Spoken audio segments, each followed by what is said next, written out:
You're watching K News HD.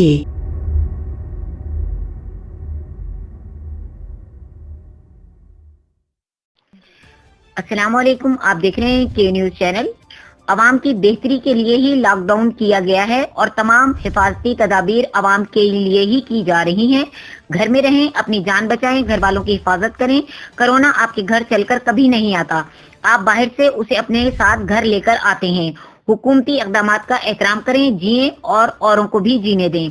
Corona की वबा इंतहाई तेजी से पूरी दुनिया में फैलती जा रही है। अमेरिका जैसे सुपर पावर कोरोना के आगे घुटने टेकने पर मजबूर हो गया है। पाकिस्तान जैसे गरीब ममालिक इस वबा का सामना करने की भी सकत नहीं रखते। ऐसी सूरत हाल में हम सब का फर्ज है कि घर में ही रहें। अगर घर से बाहर किसी बहुत जरूरी काम से जाना हो तो मास्क, ग्लव्स वगैरह पहन कर जाएं। घर आते ही सैनिटाइजर से, डिटॉल और किसी बेहतर साबुन से अच्छी तरह हाथ धो लें। हम सब जितने दिन घर पर रहेंगे, कोरोना वायरस इतना ही हमसे दूर हो जाएगा। तो आप सबसे गुजारिश है कि आप इस अमल में हुकूमत का साथ दें।